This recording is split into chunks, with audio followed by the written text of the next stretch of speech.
100.5.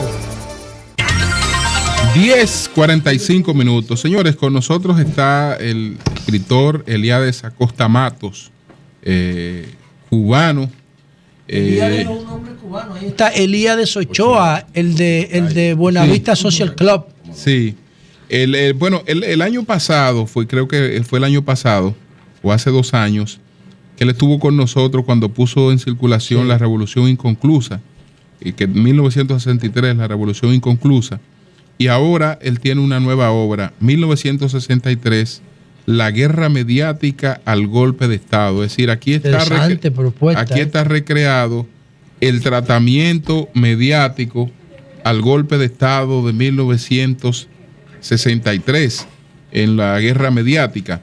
Entonces, háblanos de esta obra, Eliades. Sí, bueno, aquí se recoge un análisis de 14 meses de prensa dominicana, fundamentalmente escrita, prensa plana, aunque se menciona también a radio y televisión, pero bueno, lamentablemente no hay récords de aquellos programas, ¿no? Hubiese sido sumamente interesante. Deben haber algunas grabaciones de radio televisión dominicana. Sí, pero no dan para una obra de análisis. Por ejemplo, los pronunciamientos de Bonilla y Val fueron en radio. Bonillita, después Leonel lo nombró embajador. De su periódico Prensa Libre. ¿Y el de don Mario Ritbitini? También a través del Caribe, fundamentalmente, y también por radio. Tenían programas de radio. Ahora, aquí hay un análisis de la prensa, el tratamiento a Bosch como candidato, cuando todavía no era presidente, toda la campaña que se hizo para... El debate con Láutico y eso. Fue al final.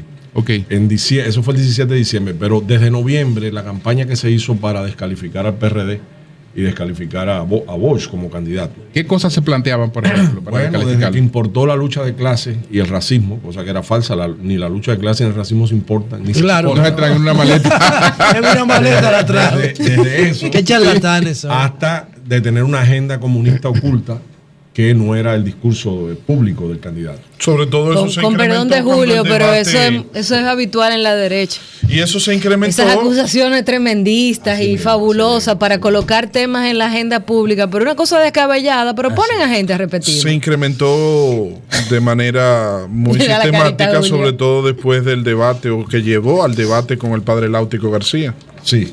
Y algunos otros puntos, aparte de eso. Sí, por ejemplo, el tema de que no conocía el país. Él había vivido 22 años en el exilio, de que su lenguaje no era dominicano, que tenía muchos términos cubanos o costarricenses o venezolanos, que era un cuentista.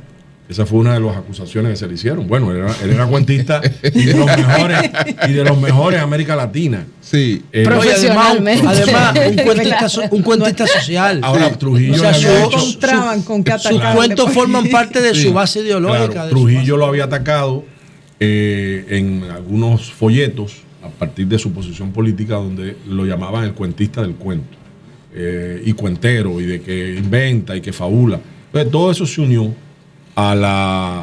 también de que estaba dándole demasiado espacio en la propia campaña al 14 de junio, al MPD, al PSP, que eran partidos o grupos radicales. El papel de la Unión Cívica también como oposición. O sea que usted, en este libro podemos resumir que usted señala o usted sustenta la tesis. Lo que pasa es que la prensa de que el golpe de Estado, perdóname Julio, a Bosch vino concebido desde antes de las elecciones mediante la herramienta de la prensa. Exactamente. La prensa era cívica entonces. La prensa, digamos, cívico estaba orientada en favor de cívico era el Consejo de Estado. Sí. Y la prensa, sobre todo La Nación, era el periódico oficial del Consejo de Estado. Hizo campaña contra Bosch. Aquí hay una portadilla, un capítulo, donde se ve un titular de un espacio pagado en el Caribe, pero que se publicó inicialmente en La Nación, que hay que decir que el subdirector de La Nación era Rafael Bonilla Ibar, el que luego fundó Prensa Libre. Después Leonel lo nombró embajador. Sí. He escuchado eso. Y allí... murió cobrando en el gobierno. El titular dice, Bosch odia a La Nación. Bosch candidato. Ay. Pero en realidad era que Bosch se había negado a darle una entrevista al periódico La Nación. Claro. Pero se jugaba con el equívoco y se jugaba con el mensaje subliminal. Para lo que nos señala de la, vamos a decir, de la antigüedad de la campaña, hay que decir que esa campaña no se entiende si no se inscribe en el marco de la Guerra Fría. Por supuesto. En aquel momento era muy álgida, que ya se había usado la prensa para derrocar gobiernos o preparar el camino al derrocamiento de gobiernos en una sucesión que empezó en el 52 con el derrocamiento de Carlos Privo en Cuba, pero que siguió en el 53 con el derrocamiento de Mossadegh en Irán, el primer ministro. El 54 el derrocamiento de Jacobo Arbenz. Todo está aquí en Guatemala, todo está aquí. Hay que buscar. Y el 55 Perón. Y así, incluso en el propio 63 hay 5 golpes de Estado en América Latina. En julio fue el golpe contra Arosemena de Ecuador. Sí. Y después de Bosch, creo que a los 2 días del golpe contra Bosch. ¿Esa es la doctrina Kennedy? Bueno, la doctrina Kennedy estaba más encarnada en la Alianza para el Progreso. Era el ala liberal. Y en evitar la propagación del modelo Castro en otros países de América Latina, como fue la ola, claro. Con reformas. Sí, pero dentro de Kennedy era presidente cuando se dieron todos esos golpes de Estado. Por eso yo digo que nosotros tenemos que quitarle el nombre a la autopista. Había un sector, los halcones del Pentágono, lo hacía, parte del Departamento de Estado, el mundo empresarial, sobre todo que tenía intereses en América Latina, que no veía con buenos ojos la Alianza para el Progreso. El tema de la usted dice había. La ExxonMobil. Había un sector, los halcones. No, en la época, pero ese sector sigue existiendo. Ese sector sigue muy vigente. Está detrás de muchas de las decisiones políticas que se toman ahora, incluso en el gobierno. Bueno, qué interesante está ahora. Mire, entonces, Elías, escúchame, José. ¿Qué periódico hizo, digamos, un rol más de moderación? ¿O todos tuvieron una misma línea? Bueno, yo analizo varias revistas, pero también no existen muchos números, pero sobre todo me concentro en El Caribe y Prensa Libre, que eran 2 polos, 2 formas de oposición diferentes, pero con el mismo objetivo del derrocamiento del presidente Bosch. La Nación era el periódico oficial, pero fue cerrado en medio de la polémica esta, porque no había fondos. O sea, el gobierno de Bosch tuvo que cerrar su vespertino, que era La Nación. Y menciono algo del listín. Un error de la información de Santiago y del listín, porque el listín volvió a salir en agosto y a Bosch lo derrocan en septiembre. O sea que hubo poca incidencia. Ahora, la incidencia del listín fue positiva. Fue honesta hacia el gobierno de Bosch y eso le trajo una campaña feroz contra el listín de Prensa Libre después del golpe, antes del golpe y después del golpe. ¿Y el día del derrocamiento cómo se comportaron? Bueno, mira aquí, estos son en la portada, están los titulares. Aquí está la portada. Vencido el comunismo. Julio, esas amistades tuyas son terribles. Eso se murieron cobrando en el gobierno de Bosch. En todas las épocas. Entre los anexos hay caricaturas interesantes. Por ejemplo, esta de Prensa Libre de 26 de septiembre de 1963. Miren, que ustedes todos en la 500. Pero eso fue Prensa Libre, lo de vencido el comunismo fue Prensa Libre. Porque el Caribe fue más modesto, ¿no? El Caribe está hablando de puesto Bosch. Vamos a hacer un close-up a esto. Los dos son de Prensa Libre. Okay. Aparece el paciente en cama que dice pueblo y hay un frasco de un medicamento en la mesita de noche que dice golpe de Estado y dice el pueblo, eso es la caricatura.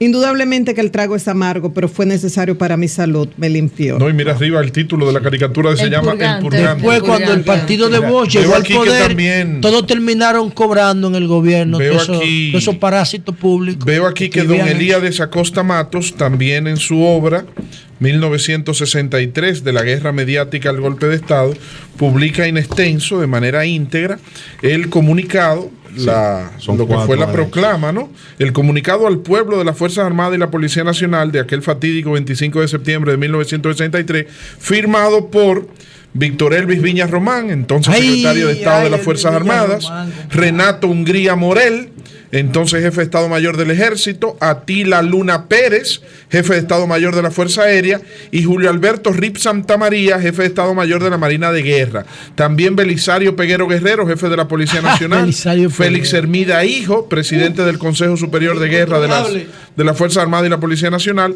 Manuel García Urbáez, inspector de las Fuerzas Armadas, Antonio Inver Barreras, general de brigada del Ejército Nacional, Luis Amea Matió, los 2 sobrevivientes héroes del 30 de mayo.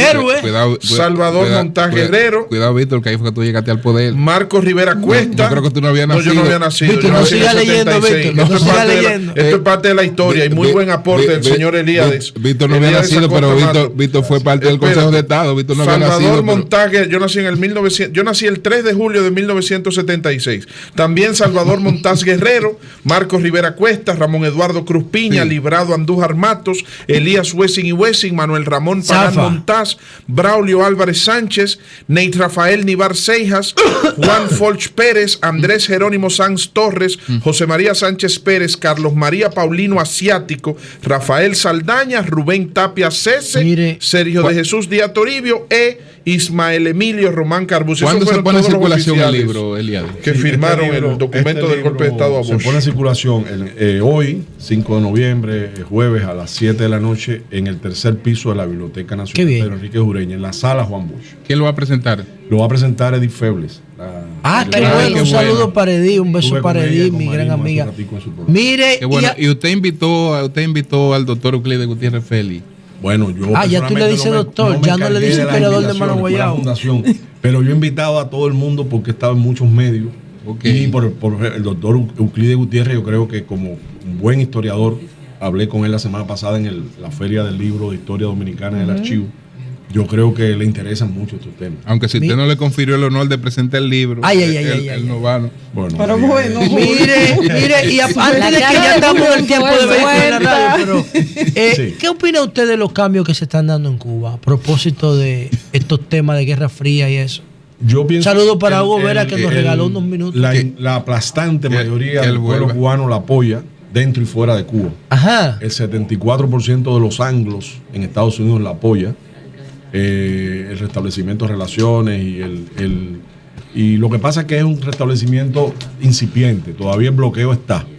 Es decir, pero ya los norteamericanos están metidos allá, porque ayer estaba viendo un Discovery la serie Cuban Chrome sobre los autos viejos de La Habana. Y están yendo muchos artistas, empresarios, políticos, pero el bloqueo como tal. Lo que Spring anunció un sistema de roaming ya para los cubanos. Óyeme, yo estuve este fin de semana en Cuba. Sí, se ha convertido en un interés incluso hasta de cultura pop. El sistema de comunicación es muy precario. Muy precario. Por eso es que hace falta levantar el bloqueo, para que las cosas se normalicen también económicamente. Claro. Bueno, señores, de acuerdo con el proceso. Este es un gran aporte. Yo sé que este libro para los estudiantes de periodismo, para el interesado, ese libro es fundamental para nosotros, para todos los periodistas, para el interesado en la historia reciente. Esto es una joya. Y aunque gracias a Dios los golpes de Estado pertenecen al siglo pasado, ¿verdad? Es una joya, pero las guerras mediáticas continúan con otros objetivos. 1963, de la guerra mediática al golpe de Estado. Eliades Acosta Matos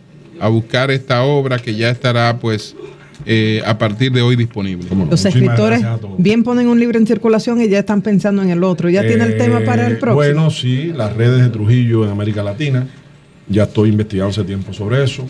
Luego también, ahora sale antes de fin de año los escritos que yo publiqué, una parte de ellos en Diario Libre, los relatos de ficción que se llaman La Era, que salían los sábados en Diario Libre. Ahora sale con una publicación archivo, Fundación García Arévalo, antes del fin de año. Veo aquí también que usted reproduce en su libro Escasez de carne, editorial del periódico El Caribe del 29 de diciembre de 1962, que fue utilizado también como una herramienta fuerte de crítica por el desabastecimiento alimenticio de ese momento. Lo mismo que le pasó a Allende en su momento y lo que ha pasado. Porque era un manual. Bueno, pues gracias, Elías. Gracias. Cambio fuera.